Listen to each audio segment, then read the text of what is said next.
Have you ever had something happen in your life, someone happen in your life, a situation occur in your life, and you so badly wanted it to be different that you couldn't just let it go? Well, I've had that happen in my life, and it can be detrimental to you to not release things when you should. And I want to tell you a little story and tell you what happened to me today.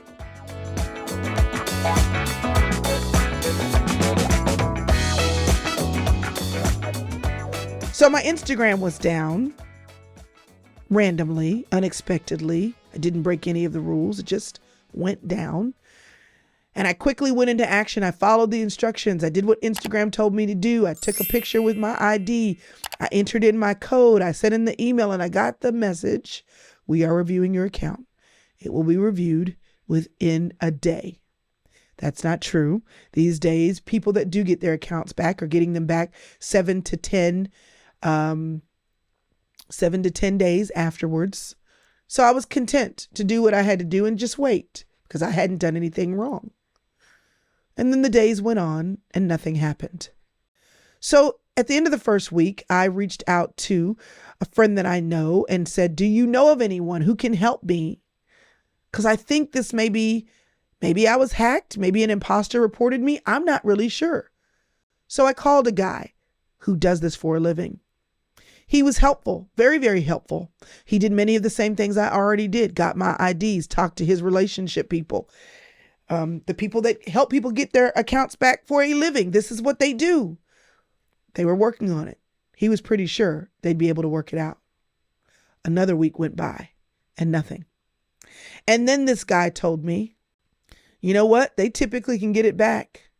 And when they do get it back, it's pretty costly if it's been a lot of work, and yours is a lot of work. Are you sure you want them to keep working on it? And I said, yes. It's memories on there. I want to have the memories. Another week went by. And then he started telling me it doesn't look good. They like making money. They like getting accounts back. If they haven't gotten it back yet, it may be a lost cause. Panic sets in. Mainly because social media for many of us is a repository of our memories. It's a repository of what we were thinking or what we said. And in my case, I'm a writer. So some of my words are on there, and I love my words. They're like journaling sometimes. So I started getting a little impatient. And I actually went on Twitter and said, Instagram, can you please help me? Instagram didn't respond, but a few other people did. Now, I'm a smart girl. I'm aware that people take advantage of people in all kinds of scenarios. Let me give you an example. When people are having babies, the ridiculousness of the emotional pull of, do you want to be a good mother, take care of your child, and give your child the best, is high. We spend the most money with new babies. We spend the most money when we get married. We spend the most money when somebody passes away, because during those times of emotional heightenedness, people know how to maximize the moment. They are willing right now to spend more money than they would otherwise spend. Why? Because what is happening right now in their life, they perceive as a once in a lifetime thing, and they want it to be right. They want it to be fixed. They want it to be handled, as Olivia Pope would say. And at this point, I'm feeling a little desperation, and I just want it handled. So I replied to one of those people who messaged me. I went into their DMs on Instagram and I said, hey, can you help me? You want to know what they said? Of course I can. So that started an exchange of DMs where I was sharing information and they were sharing information with me. I even got some screenshots. What was really scary is one of those screenshots had the last 2 digits of my phone number. I didn't give him my phone number, but he had been able to find my account somewhere, probably on the dark web. But that made me think, oh my goodness, my account is still alive. And he can see it. He can help me. And you know what came next? Well, all I need you to do Is Zelle, Cash App, or PayPal me $95? And you know what I did? I PayPal'd him $95. Well, these things don't just end with the first ask. There are a lot of other asks, and I'll spare you the pain of the rest of that story. But here's where that story meaningfully picks up.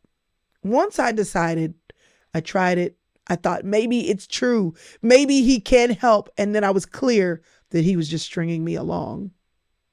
And then I said, never mind. His tone changed.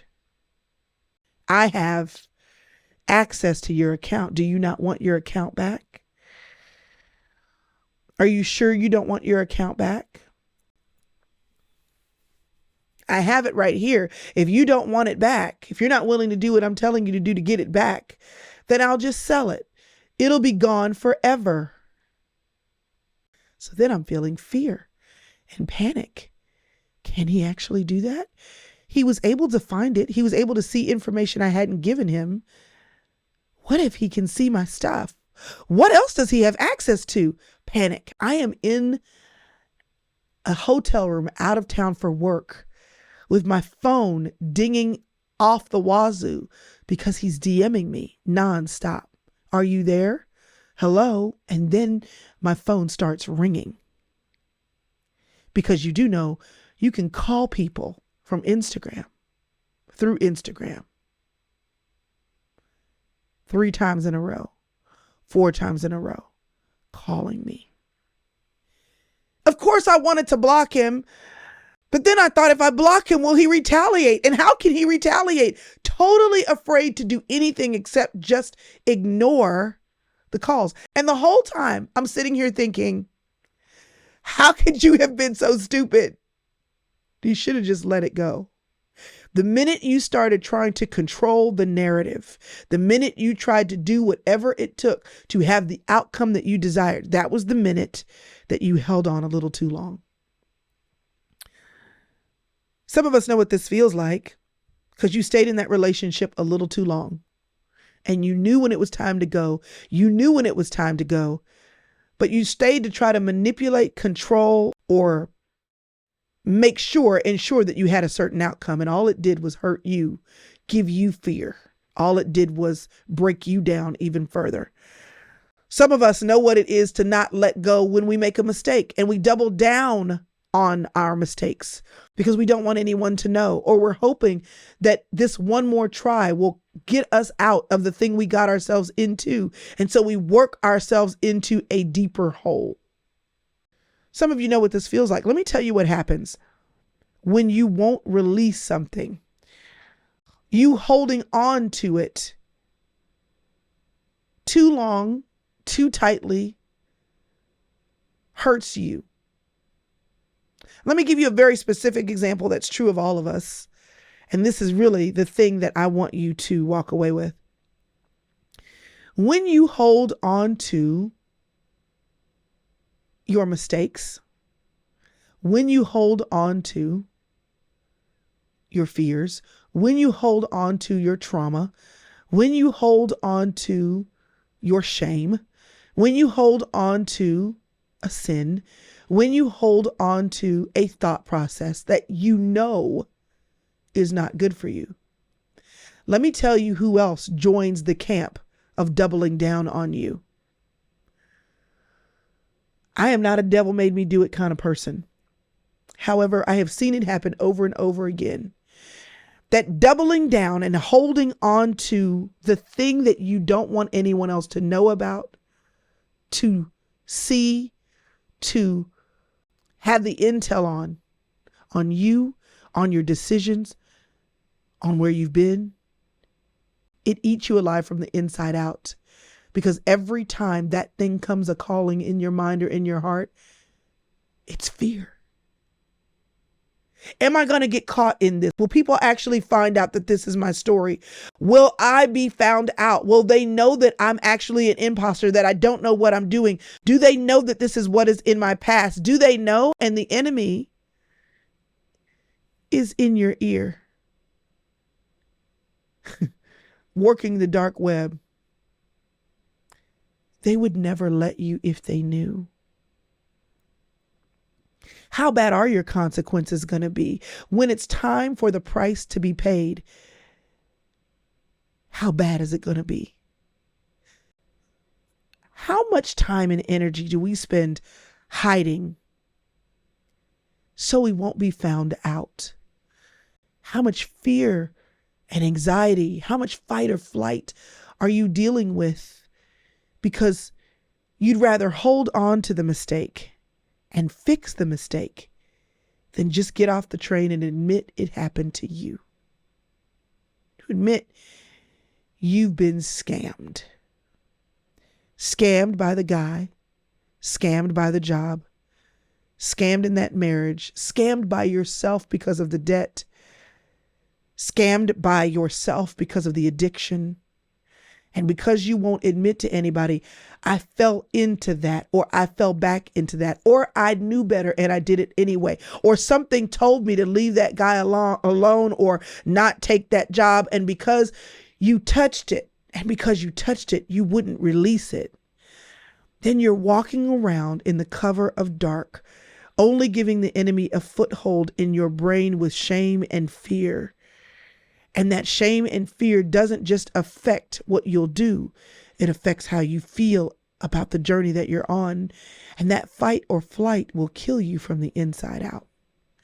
I couldn't believe that a person I've never met, that I had no idea who they are, that I entered into relationship with them inside of this DM, that this person who only had access to me via DM could make me feel this much fear every time my phone dinged and this person was on the other end of it.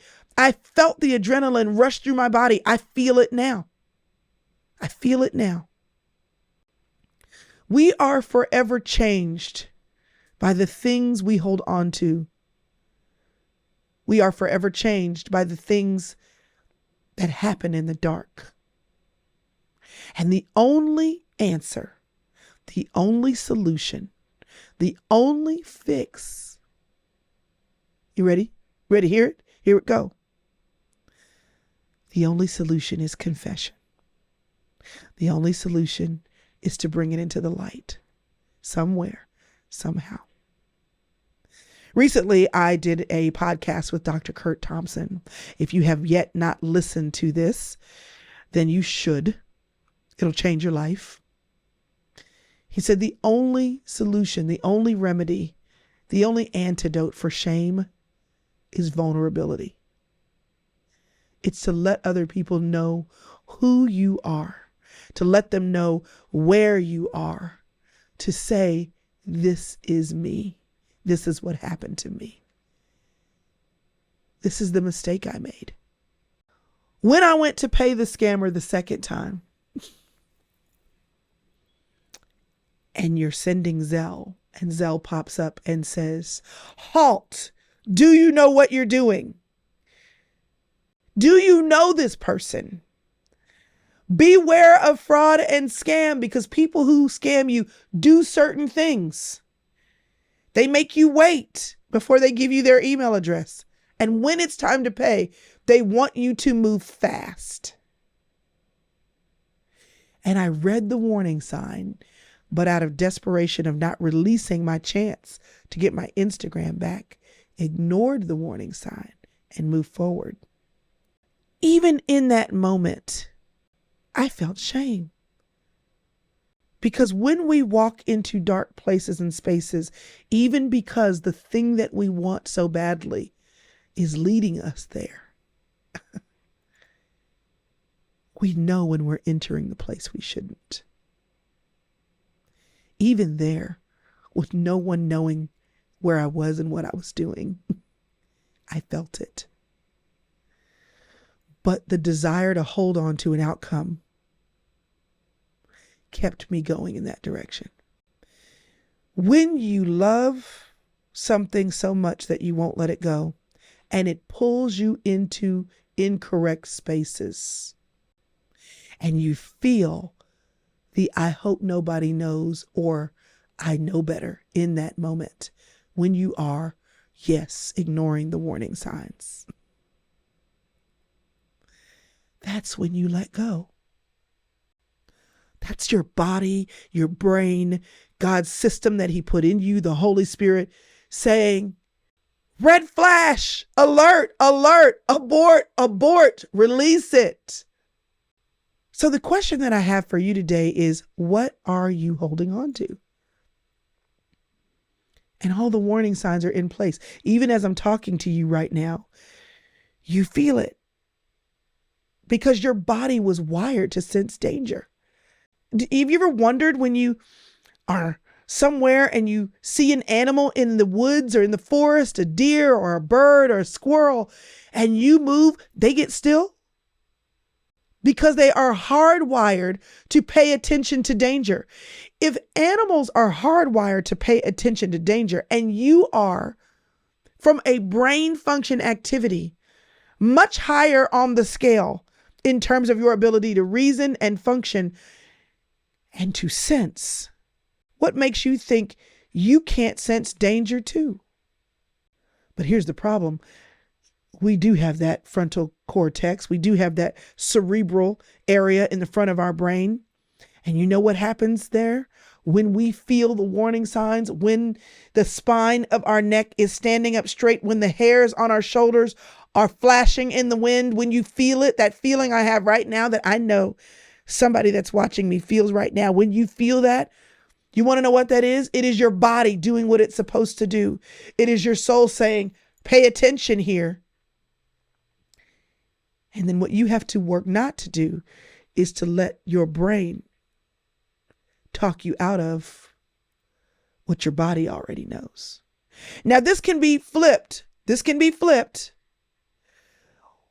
Or because of past trauma, our bodies do this and we are triggered by something that is not harmful.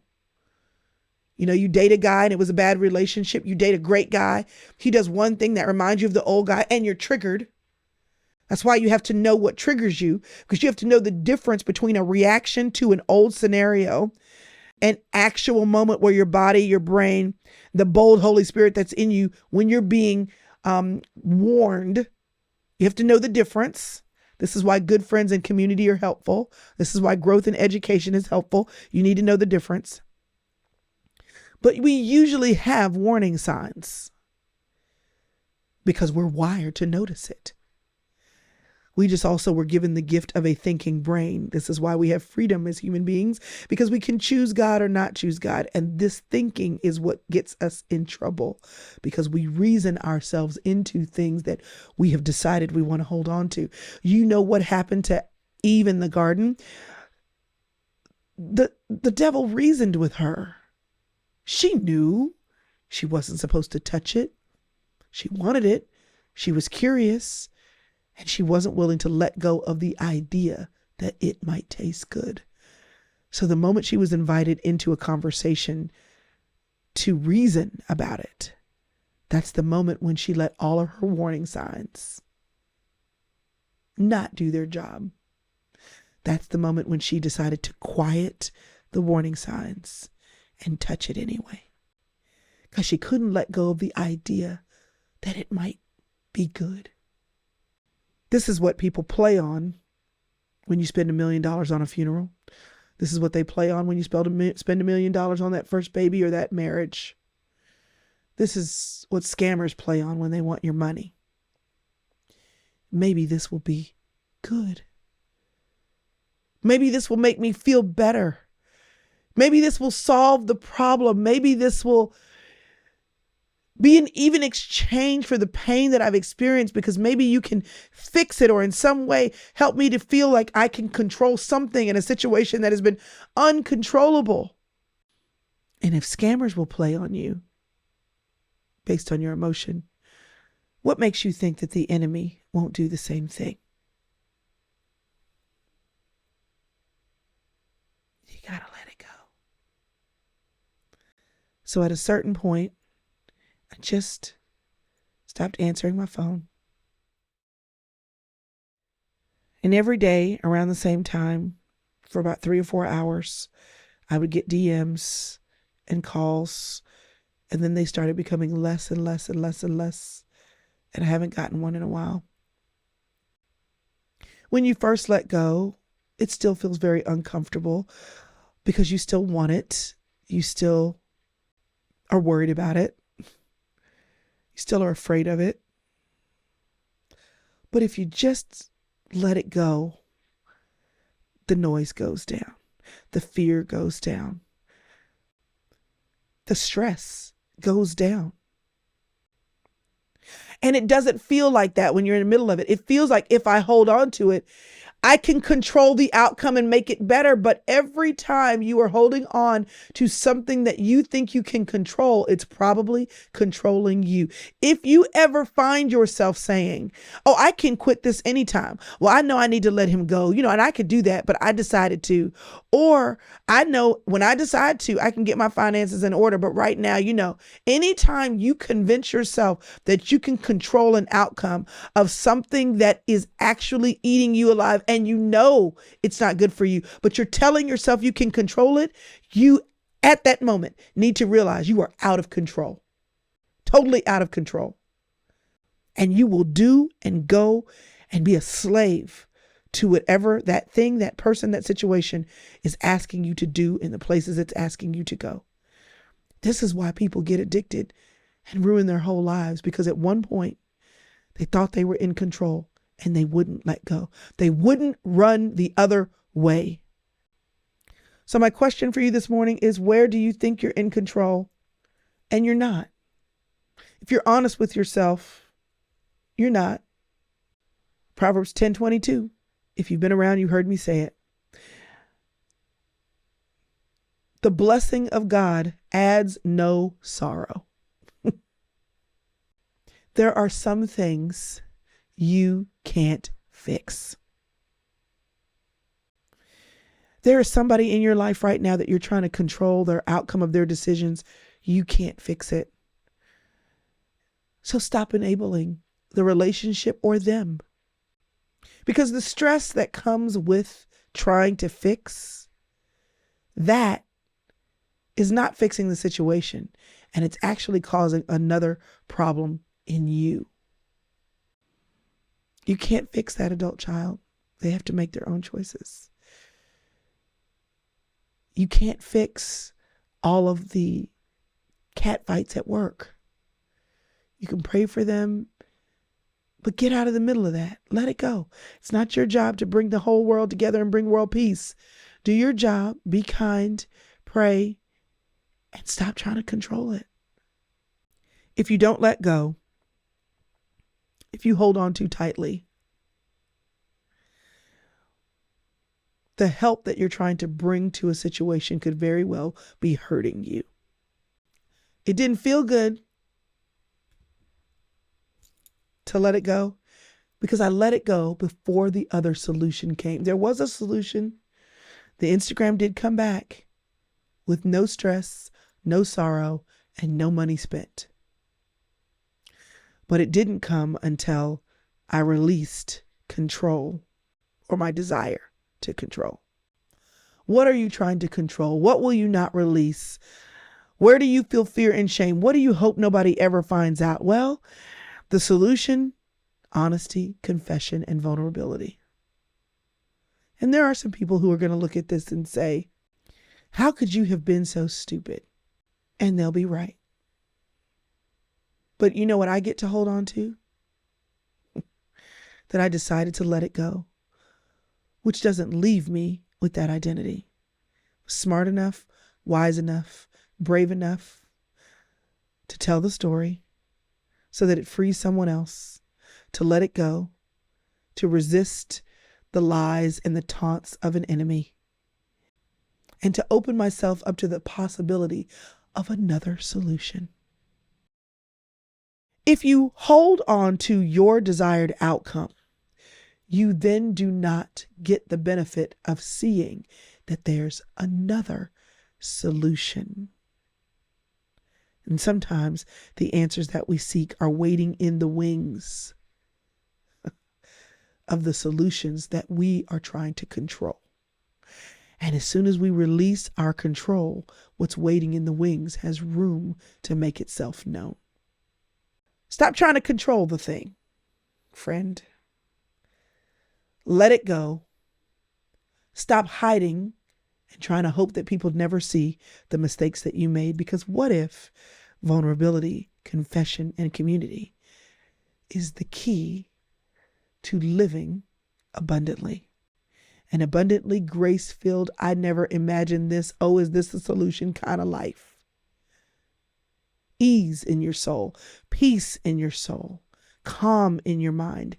It's possible. But there's no room for it when you're holding on to the outcome that you think you have control over. Leave it alone. Leave it alone. Let it breathe. Make room for you to breathe. And then be willing to tell as God leads you any story that needs telling so that you're free of it. If you want to be free, and I hope you do, there is nothing that feels as good as freedom.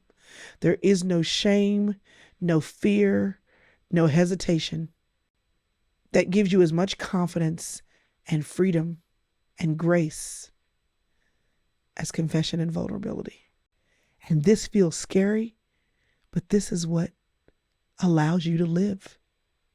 So I'd love to know in the comments, what are you holding on to? What have you not been able to release? What every time do you think about it, do you feel the fear of, is this ever going to happen? Will this ever happen for me? Is this ever going to get fixed? Are they ever going to get fixed? And you have been trying to control the outcome and the narrative with all of your best energies, your best research, your best conversations, the best investment. What have you been holding on to? I'd love to know. Because when you put it in the comments, that will be your first step towards bringing who you are and where you've been into the light. Hope that's been helpful for you. And if and when we ever put this out in the public eye, if this has been helpful for you, I would love for you to share it with a friend, answer the question in the comments, and make sure you're subscribed here, following me, and have notifications turned on. Because I'm all about bringing stuff to the light. Often if that means I have to tell you a story or two that's embarrassing about myself. And I'd love for the light that I'm sharing for my own vulnerability, for my own realness, to break the chains for you too. All right, y'all. See you next time.